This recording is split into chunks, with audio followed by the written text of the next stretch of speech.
So, you want to impress your friends with some of my delicious macarons? Why not? It works for me, and these are some of the best tasting treats. I'm going to help you through the 4 steps to master these delicious little numbers.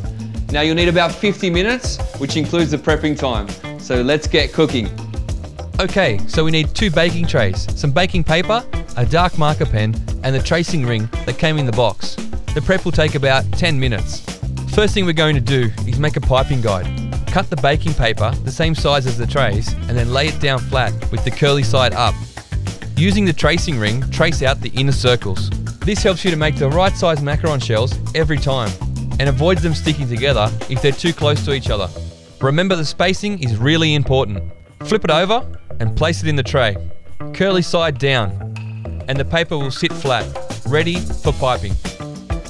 An easier option is to print off the pre-drawn piping guide from my Zumbo baking website and just pipe straight over the top.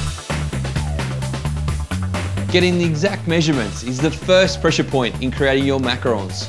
By following these steps closely, you'll create an awesome macaron as opposed to an ordinary one.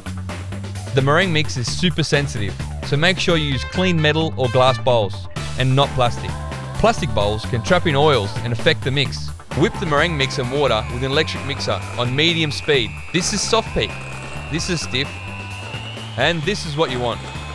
You want the mix to create a peak when you lift it out of the beaters, like this. Then add the almond base through a sifter. Push it through with a spoon to get rid of any lumps. Mix this in with a spatula, then use very, very short pulses to get the final consistency. The batter must flow off your beaters like lava. This batter isn't ready, it's still sticking. One more pulse and here we go. Lava. Whatever you do, don't overpulse, because at this point, overbeating will thin out the mix. You're almost there. Now grab your piping bag and let's start piping. A trick I use to transfer the mix is by putting the piping bag into a big glass or mug while you scoop in the mix. Carefully cut the tip along the dotted line. Hold the piping bag with 2 hands and place the tip about 1 centimeter above the center of each circle. Squeeze with the top hand till the batter fills the circle. Pull the tip away from the center, leaving a short tail pointing straight up. If you get any odd shaped ones, then use a spoon to fix it. Tap the trays to burst any bubbles and let them sit for 10 minutes. Now this is important, because if they don't rest, the shells won't have feet. Now let's start baking these awesome treats. With your oven preheated and your mix rested, you're ready to bake. For conventional ovens, you'll need to do 1 tray at a time. For fan forced, you can do both at the same time. For this demo, we're using 1 tray. At 14 minutes, open the oven and check if the shells are done. You'll know this because the feet and tops don't compress when you press lightly. And I mean ever so lightly. You don't want to bust them. If they're not done yet, give them a minute and retest. Overbaking them can make them hard and crumbly, and you want to avoid this. Take them out of the oven and then slide the paper onto the bench.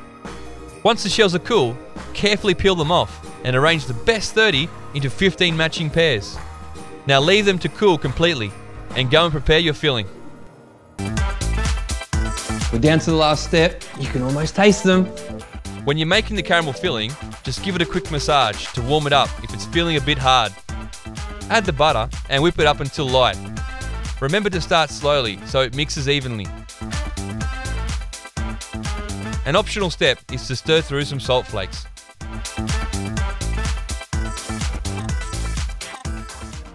Put the mix in the piping bag.